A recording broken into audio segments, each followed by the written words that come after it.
Perhatikan hadis yang pertama dari sabda yang sangat agung. Ad-dunya sijnul mu'min wa jannatul kafir. Dunia itu penjara bagi orang mukmin dan surga bagi orang kafir. Jangan salah paham terhadap hadis yang mulia ini, sehingga orang membuang dunia. Tidak. Sehingga seolah-olah orang muslim, orang mukmin tidak memiliki sesuatu di dunia ini. Enggak. Kalau tidak memiliki sesuatu, bagaimana mereka membangun masjid? Bagaimana mereka mengeluarkan zakat? Bagaimana mereka berjihad? Bagaimana mereka menunaikan ibadah haji dan seterusnya? Bukan itu yang dimaksud hadis ini. Yang dimaksud hadis ini adalah sesenang apapun seorang mukmin di dunia ini, maka tetap itu merupakan penjara bagi dia. Kenapa? Dua hal. Pertama, dia menahan syahwatnya. Yang kedua, dinisbahkan dengan kesenangan akhirat. Tidak ada artinya kesenangan dunia ini. Dan surga bagi orang kafir. Sesenang, sesusah apapun orang kafir itu hidup di dunia ini, maka itu surga bagi dia. Pertama, mereka mengumbar mengikuti hawa. Yang kedua, dinisbahkan dengan azabun nar, azab neraka yang sangat-sangat pedih. Kesusahan yang mereka alami di dunia ini tidak ada artinya sama sekali. Demikian juga kesenangan yang dialami, yang dinikmati, yang dicicipi oleh seorang mukmin di dunia ini tidak ada artinya sama sekali dengan kesenangan surga. Sebagaimana kata Rabbul Alamin, yang Nabi yang mulia sallallahu alaihi wasallam meriwayatkan dari Rabbnya, yakni hadis qudsi yang dikeluarkan oleh Bukhari dan Muslim, a'adattu li'ibadiyas salihin ma la 'ainun ra'at wa la udhunun sami'at wa la khatar 'ala qalbi bashar.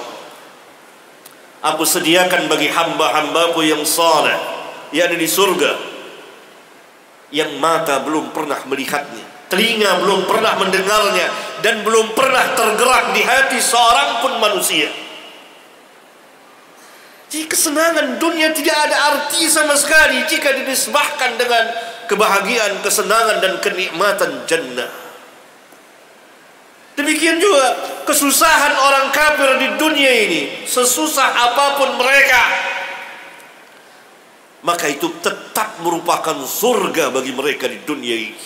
Dinisbahkan begitu mereka mati, maka tidak pernah istirahat mereka dari azab Allah Azza wa Jalla.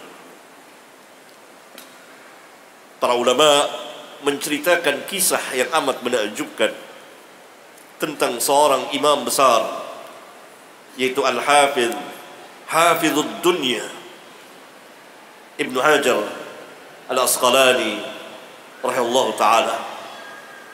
Sebagai seorang qadi hakim di Mesir, pada suatu hari dia berjalan dengan kendaraannya dan kemewahannya, melewati seorang penjual minyak yang miskin tentunya, kotor, bau, seorang Yahudi.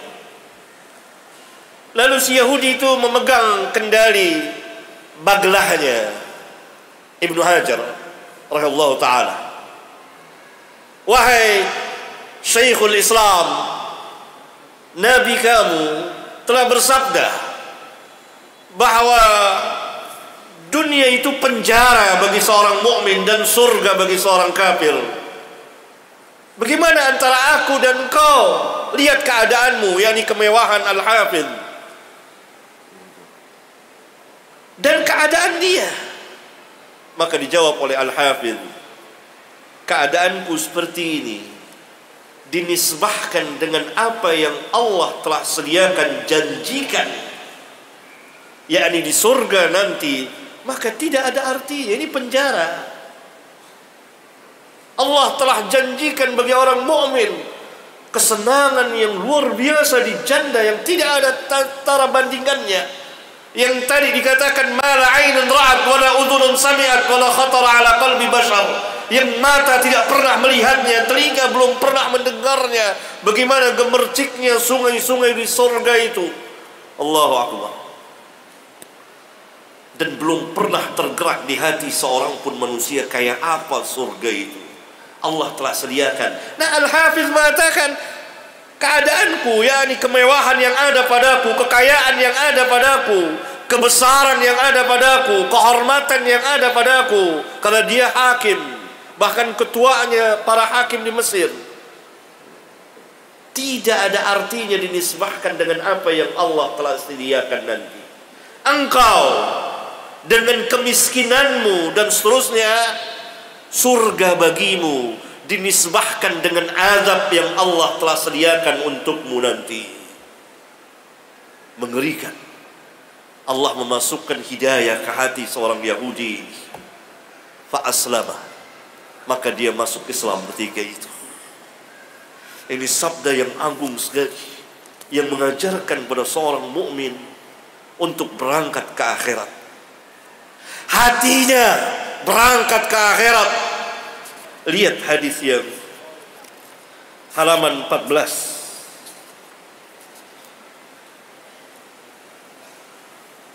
Hadis yang kedua dan ketiga dari sabda yang sangat agung. Saya tidak jelaskan riwayat Bukhari ini sudah ada ya, termaktub di kitab ini. Antum bisa lihat. Sabda Nabi yang mulia sallallahu alaihi wasallam ketika beliau bersama para sahabat menggali parit dalam peperangan Khandaq atau yang kita kenal dengan nama Al-Ahzab. Allahumma la 'aisha illa 'aishul akhirah fa aslihil ansara wal muhajirah. Allahumma ya Allah, la 'aisha illa 'aishul akhirah. Tidak ada kehidupan yang hakiki kecuali kehidupan akhirat. Perbaikilah keadaan orang-orang Ansar dan Muhajirin. Lihat Nabi SAW mengajarkan kepada para sahabat, tidak ada kehidupan yang hakiki yang sebenarnya. Allahumma la 'aisha illa 'aishul akhirah. Allahumma la 'aisha illa 'aishul akhirah. Diajarkan demikian. Tentu saja para sahabat ditarbiyah sedemikian rupa, maka dunia demikian kecil dan dunia berada di kedua telapak kaki mereka, walhal mereka memiliki kemewahan.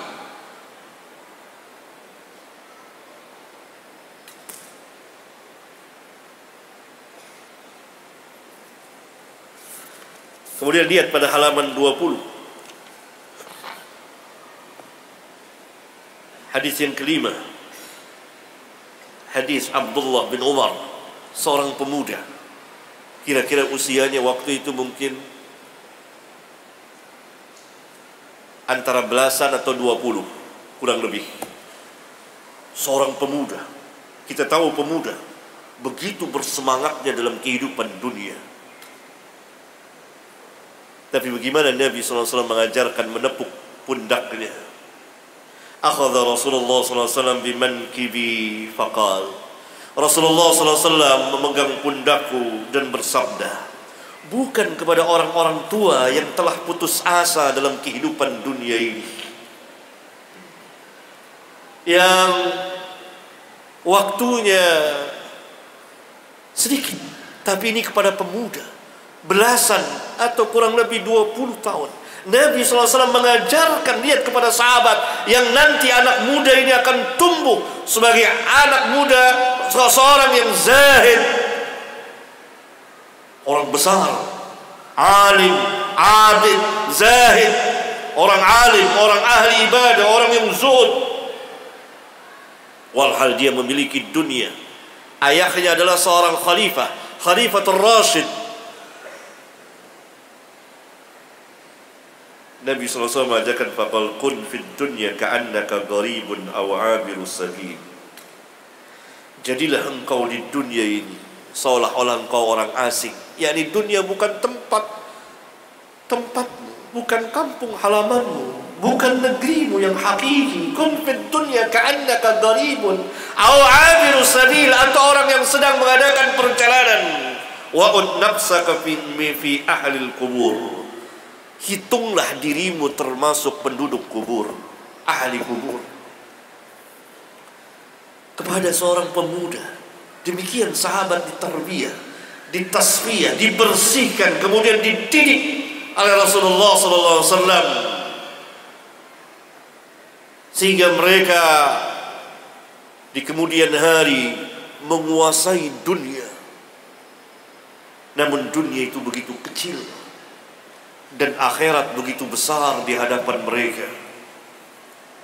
Kun fid dunya ka'annaka gharibun aw 'abiru sabil. Nabi bersabda kepada seorang pemuda umur belasan, 20 tahun. Taulah Ibnu Umar ini bahwa dunia ini sementara, dia akan berangkat ke akhirat. Karena itu dia berkata, mengajarkan murid-muridnya dari para tabi'in, apabila engkau berada di waktu petang, jangan tunggu sampai datang waktu pagi. Apabila engkau berada di waktu pagi, jangan tunggu sampai datang waktu petang. Ambillah masa sehatmu untuk sakitmu dan hidupmu untuk matimu. Fa innaka la tadri ya Abdullah masmuka godan. Wahai Abdullah, karena engkau tidak tahu apa namamu besok, masih hidup di dunia atau telah mati. Lihat, meresap di hatinya. Berjalanlah dia di permukaan bumi ini sebagai hamba Allah, dan tahulah dia tujuannya adalah akhirat. Kenapa tidak? Karena Nabi SAW lihat pada halaman 104 telah membuat perbandingan besar antara kehidupan dunia dengan kehidupan akhirat. Apa kata Nabi? Wallahi, demi Allah, Nabi bersumpah, mad dunya fil akhirah illa mithlu ma yaj'alu ahadukum isba'ahu hadhihi fil yammi falyanzur bima yatarja'u. Demi Allah, tidaklah kehidupan dunia ini dibandingkan dengan kehidupan akhirat, melainkan seperti salah seorang dari kamu mencelupkan jari, salah satu jarinya, ke laut, maka hendaklah dia melihat apa yang kembali dari sisa air yang ada di jarinya. Yakni perbandingan antara kehidupan dunia dengan kehidupan akhirat. Kita celupkan tangan kita ke laut, salah satu jari kita ke laut, angkat, sisa air yang di sini adalah dunia, dan lautan yang terbentang luas dan dalam itulah akhirat. Alangkah kecilnya dunia itu. Lihat halaman 179.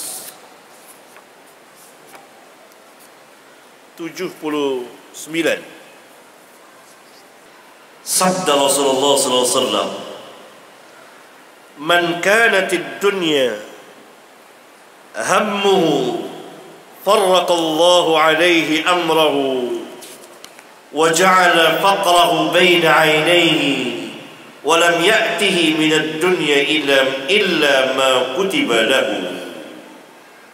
Barang siapa yang dunia itu menjadi keinginan atau tujuan dan niatnya, tujuan hidupnya untuk dunia, niscaya Allah akan memisahkannya dari urusannya. Allah cerai-beraikan dia di dunia ini dari urusannya, yakni Allah tidak akan memberikan kemudahan dia. Dia hidup susah di dunia. Yang dimaksud di sini susah hati atau susah dalam kehidupan lahiriah. Dan Allah akan menjadikan kefakiran, kemiskinan di antara kedua matanya, dan tidak datang kepadanya dari bagian dunia kecuali apa yang telah ditentukan baginya. Perhatikan sabda Rasulullah, man kanatid dunya hamma, barang siapa yang dunia itu menjadi tujuan dia, keinginan dia, farraqallahu alaihi amrahu. Pertama, Allah akan cerai-beraikan urusannya itu. Sangat sulit dia menempuh kehidupan itu. Yang kedua, wa ja'ala faqrahu baina 'ainaihi. Allah jadikan kefakiran itu di hadapan matanya. Yang ketiga, walam ya'tihi minad dunya illa ma kutiba lahu. Dan tidak datang dunia kepadanya dari kesenangan dunia, harta benda dan lain sebagainya, kecuali apa yang Allah telah takdirkan kepadanya, telah takdirkan baginya. Sebaliknya, waman kanatil akhiratu niyyatahu, barang siapa yang akhirat itu menjadi tujuan dia, jama'allahu lahu amrahu, Allah kumpulkan urusannya, yakni Allah mudahkan baginya. Pertama, wa ja'ala ghinahu fi qalbihi, dan Allah masukkan kekayaan ke dalam hatinya. Yang ketiga, wa atathu dunya wa hiya ragibatun, dan dunia akan datang kepadanya dalam keadaan tunduk bertekuk lutut. Luar biasa, sabda yang sangat agung. Itulah zuhudnya para sahabat. Seperti yang kita bahas dari awal, tujuan mereka adalah akhirat. Tujuan mereka adalah akhirat. Maka Allah berikan dunia kepada mereka, dunia yang datang kepada mereka dan bertekuk lutut di hadapan mereka.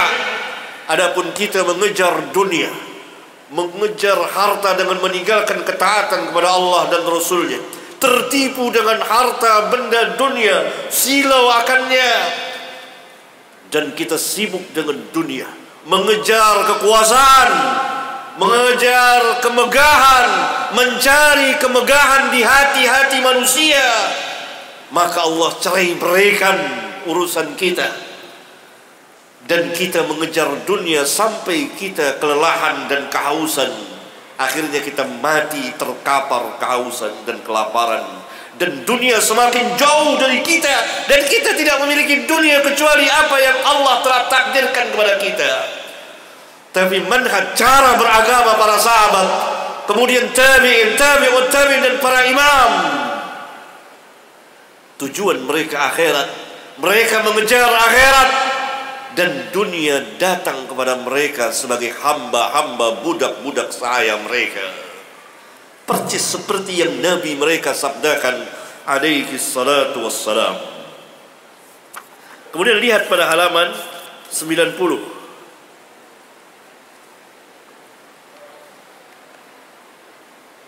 Rasulullah SAW pernah tidur di sebuah tikar. Ketika bangun bercap rusuknya. Para sahabat ingin membuatkan kasur yang empuk untuk beliau. Beliau tidak melarangnya, tidak mengatakan itu haram, tidak mengatakan jangan kamu pakai kasur yang empuk, tidak. Tapi beliau ingin menunjukkan hakikat dari dunia itu, dinisbahkan dengan kemegahan, kesenangan, kasur-kasur yang empuk di akhirat, di surga nanti. Beliau mengatakan, mali walid dunya, mali walid dunya, ma ana fid dunya illa karakibil istadalla tahta syajaratin thumma raha wa tarakaha. Alangkah indahnya sabda beliau ini. Apa artinya dunia bagiku? Apa artinya dunia bagiku? Padahal Allah telah berikan dunia kepada beliau. Perbandingan aku dengan dunia ini, permisalan aku hidup di dunia ini tidak lain melainkan seperti seseorang yang mengadakan, yang berjalan dengan menaiki kendaraannya, yakni musafir, kemudian bernaung di sebuah pohon.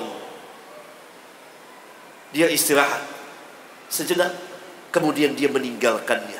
Begitulah tamsil kehidupan di dunia ini. Kita adalah seperti orang yang sedang mengadakan perjalanan, singgah sebentar bernaung di sebuah pohon, kemudian kita akan berjalan lagi meninggalkannya. Alangkah indahnya sabda yang agung ini, mali walid dunya. Apa artinya dunia bagiku? Gak ada artinya. Dunia ini kecil, dinisbahkan dengan akhirat, dengan surga. Tahulah para sahabat itu, alangkah kecilnya dunia ini. maka hinalah dunia di hadapan para sahabat. Rendahlah dunia di hadapan para sahabat. Bertukuk lututlah dunia di hadapan para sahabat, walhal mereka memiliki dunia. Maka benarlah apa yang dikatakan oleh Al-Imam Ibnu Qayyim rahmatullahi alaih, bukanlah zuhud engkau meninggalkan dunia sementara dunia itu ada di hatimu, bersarang di hatimu. Tapi hakikat zuhud adalah engkau meninggalkan dunia yang ada di hatimu, walhal padahal dunia itu ada di kedua tanganmu. Itu zuhudnya al-khulafa'ur rasyidin al-mahdiyin, zuhudnya para sahabat, zuhudnya para tabi'in. Seperti itu hatinya di akhirat. Tidak ada artinya yang dia lihat di hadapannya ini, walaupun dia memiliki keduanya. Seperti Nabi yang mulia, beliau mengatakan, mali walid dunia. Apa artinya dunia bagiku? Masuklah di hati para sahabat itu. Alangkah kecilnya dunia itu. Maka dunia pun datang dengan rendah kepada para sahabat gitu. Datangkah dunia kepada kita? Datangkah dunia kepada kita? Bertepuk lututkah dunia di hadapan kita? Allahu Akbar. Dunia begitu besarnya di hadapan kita. Kita yang merangkak di hadapan dunia itu, bertekuk lutut di hadapannya, meminta belas kasihan dunia, menangis di hadapan dunia, minta seteguk air, sesuap nasi. Dunia tidak akan pernah memberikan kepada kita kecuali apa yang Allah telah takdirkan kepada kita. Karena tujuan kita dunia, begitu besar di hati kita dunia, sementara begitu kecil di hati kita akhirat. Tapi para sahabat, dunia besar. Sadaqallahul azim. Benarlah ketika Allah berfirman, "Wa may yushaqiqir rasul min ba'di ma tabayyana lahul huda wa yattabi' ghayra sabilil mu'minin nuwallihi ma tawalla wa nuslihi jahannam wa sa'at masira." Barang siapa yang menentang Rasulullah, menentang Rasul, memusuhi Rasul, sesudah nyata baginya al-hidayah, kebenaran, dan dia mengikuti selain jalannya orang-orang mukminin. Siapa sabilul mukminin di sini kalau bukan para sahabat ridwanullah alaihim jami'an? Karena itu wajib bagi kaum muslimin dan muslimat beragama mengikuti cara beragamanya para sahabat. Akidahnya, ibadahnya, muamalatnya, suluknya, cara perjalanan kehidupannya. Karena para sahabat telah diridhoi oleh Allah Subhanahu wa taala. Allah katakan radhiyallahu anhum wa radu an. Lihat halaman 197. Lagi-lagi Rasulullah SAW membuat perbandingan antara kehidupan dunia dengan ibadah kepada Allah. Beliau bersabda, "Rak'atul fajri khairum minad dunya wa ma fiha." 2 rakaat salat sunat qabliyah subuh sesudah masuk waktu subuh. Sebelum didirikan salat subuh, 2 rakaat salat sunat. Khairun minad dunya wa ma fiha. Lebih baik dari dunia dan segala isinya. Alangkah besarnya ibadah itu dinisbahkan dengan dunia. Tidak ada arti sama sekali. Hatta itu bukan ibadah yang wajib, ibadah yang sunat, yakni sunnah muakkadah. Qabliyah subuh 2 rakaat khairun minad dunya wa ma fiha. Dalam riwayat yang lain dikatakan lahum ahabbu ilayya minad dunya jami'an.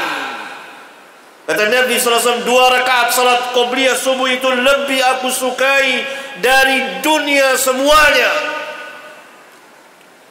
Dalam hadis yang lain Rasulullah SAW bersabda, Subhanallah, yakni halaman 197, Subhanallah walhamdulillah wa la ilaha illallah Allahu akbar ahabbu ilayya mimma tala'at alaihi syamsu. Kata beliau, li'an aqula, sungguh kalau aku mengucapkan zikir Subhanallah walhamdulillah wa la ilaha illallah Allahu akbar, ahabbu ilayya, lebih aku sukai mimma tala'at alaihi syams, dari apa yang di bawah sinar matahari, ya dari dunia dan segala isinya. Ucapan subhanallah walhamdulillah wala ilaha illallah Allahu akbar lebih besar dari dunia dan segala isinya. Alangkah besarnya ibadah itu. Karena itu para sahabat, jadilah mereka orang-orang yang beribadah kepada Allah dan Rasulnya, beribadah kepada Allah dan mengikuti Rasulullah SAW, beribadah kepada Allah dalam rangka mengikuti sunnah Nabi yang mulia alaihi salatu wassalam. yakni mereka beribadah kepada Allah, tuntunannya adalah sunnah Rasulullah sallallahu alaihi wa ala alihi wasallam. Kita lihat halaman 213 misalnya. Bagaimana salah seorang sahabat yang menjadi pejabat pemerintah, memiliki kebesaran, kekuasaan, kehormatan, harta, yaitu Amr bin As. Yakhtubun nas di Misra, yaqul.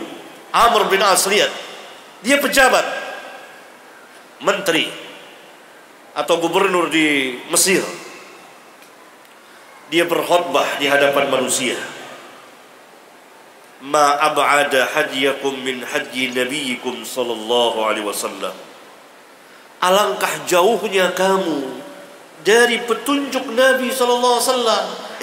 Ini Amr bin As berbicara kepada siapa nih? Kepada tabi'in. Ditegur tabi'in itu, jangan menyimpang. Dia, alangkah zahidnya para sahabat ketika menjadi pejabat, orang besar. Dia menasihati para tabi'in atau umumnya para tabi'in.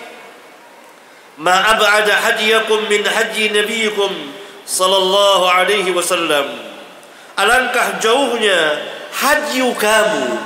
Hadiyu kamu itu perjalanan kamu, perjalanan kehidupan kamu dengan hadiyu Nabi kamu, dengan perjalanan kehidupan Nabi kamu sallallahu alaihi wasallam. Amma huwa, adapun dia Nabi kamu, fakana azhadan nas fid dunya. Mereka adalah, yakni Nabi kamu sallallahu alaihi wasallam adalah manusia yang paling zuhud dalam kehidupan dunia ini. Wa amma antum fa'arghabun nas fiha. Sedangkan kamu adalah manusia yang paling cinta kepada dunia. La ilaha illallah. Bagaimana kalau Amr bin As ada di hadapan kita? Apa yang akan dia katakan kepada kita? Ini Amr bin As mengatakan kepada tabi'in yang Allah puji dalam Al-Quran. Dinasihati, ditegur, sampai dikatakan kamu adalah orang yang paling cinta kepada dunia. Padahal kita tahu perjalanan tabi'in,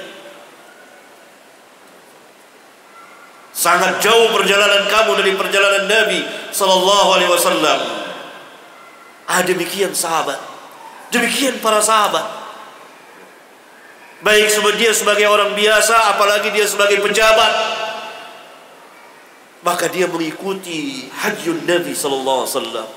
Dan hajjun Nabi adalah sebaik-baik haji. Amma ba'd, fa inna khairal hadithi kitabullah wa khairal haji haji Muhammadin sallallahu alaihi wasallam. Rasulullah SAW bersabda dalam sebuah hadis yang dikeluarkan oleh Imam Muslim, amma ba'd, sesungguhnya sebaik-baik perkataan adalah kitabullah, Al-Quran, dan sesungguhnya sebaik-baik haji, petunjuk, perjalanan kehidupan seseorang yang terbaik adalah haji kamu, haji Nabi kamu sallallahu alaihi wasallam. Kemudian kita lihat halaman 253. Bahwa kehidupan zuhud dan orang yang zahid tidak akan meninggalkan sunnah Nabi sallallahu alaihi wasallam. Karena barang siapa yang meninggalkan sunnah beliau pasti tersesat. Ini hakikat zuhud. Zuhud bukanlah membuang sunnah Nabi, tapi orang yang zuhud itu zahid, dia berjalan di atas sunnah Nabi. berjalan di atas cahaya dan hidayah Al-Quran dan Sunnah Rasulullah Sallallahu Alaihi Wasallam. Dia tidak menyimpang dari Sunnah Nabi yang mulia alaihi salatu wassalam. Dalam hadis yang panjang ini, bagian akhirnya Rasulullah Sallallahu Alaihi Wasallam bersabda, "Walladzi nafsu Muhammadin," demi jiwa Muhammad, demi Allah yang jiwa Muhammad. Dalam riwayat yang lain, "Walladzi nafsi biyadihi," demi Allah yang jiwa Muhammad berada di tangannya. "Lau asbaha fikum Musa," kalau sekiranya Musa hidup di tengah-tengah kamu, "thumma taba'tumuhu," kemudian kamu mengikuti Musa, "wa taraktumuni," dan kamu meninggalkanku, "la dhalaltum," pasti kamu akan tersesat. Kalau Musa hidup di tengah-tengah kita, Musa Nabi yang azimah, Nabi yang agung, Nabi yang besar, kalimullah, orang yang Allah ajak langsung berbicara. Allah berbicara kepada Musa. Hidup di tengah-tengah kita, kita mengikuti Musa, meninggalkan Rasulullah SAW, la dhalaltum, pasti kamu akan tersesat. Kenapa? Innakum hadzi minal umam wa ana hadzukum minan nabiyyin. Karena kamu adalah umatku dan aku adalah nabi kamu, sehingga kamu tidak berhajat kepada seorang pun nabi selain dari aku. Kamu tidak berhajat kepada kitab selain dari kitab Al-Quran. Kamu tidak berhajat kepada satupun sunnah selain dari sunnahku. Dan kamu umatku, aku nabimu, kamu wajib mengikutiku. Lihat, bagaimana kalau yang kita ikuti adalah selain dari Musa? Lebih tersesat lagi, lebih jauh lagi. Kehidupan zuhud para sahabat tidak lepas dari sunnah Nabi yang mulia sallallahu alaihi wasallam. Belum hilang dari ingatan kita tadi perkataan Amr bin As kepada tabi'in, "Alangkah jauhnya hajju kamu dari hajju Nabi kamu. Alangkah jauhnya petunjuk kamu, perjalanan kehidupan kamu dari perjalanan kehidupan Nabi kamu sallallahu alaihi wasallam." Yakni mereka, para sahabat tidak keluar, para tabi'in tidak keluar dari sunnah Nabi yang mulia alaihi salatu wassalam. Jadi kehidupan zuhud, orang yang zahid tidak akan meninggalkan sunnah Nabi yang mulia alaihi salatu wassalam. Dia berada di atas sunnah. Tidak seperti zuhudnya sebagian manusia yang meninggalkan dan lari dari sunnah. Maka itu merupakan kebodohan dan kesesatan dan bukan bagian dari agama. Beberapa hadis yang kita lihat tadi, dari beberapa hadis yang kita baca, taulah kita bahwa hakikat zuhud itu adalah tujuannya akhirat. Hati dipenuhi dengan akhirat. Kita akan mengikuti perjalanan para sahabat sebagai orang-orang yang jisimnya berjalan di permukaan bumi ini, tapi hatinya terpaut dengan akhirat, tergantung dengan akhirat, dan dia beramal taat mengikuti sunnah Nabi yang mulia alaihi salatu wassalam. Dan dunia demikian kecilnya di hadapan mereka, walaupun dunia ada di kedua tangannya. Alangkah indahnya dan rendahnya dunia itu. Ini manhaj yang sangat besar.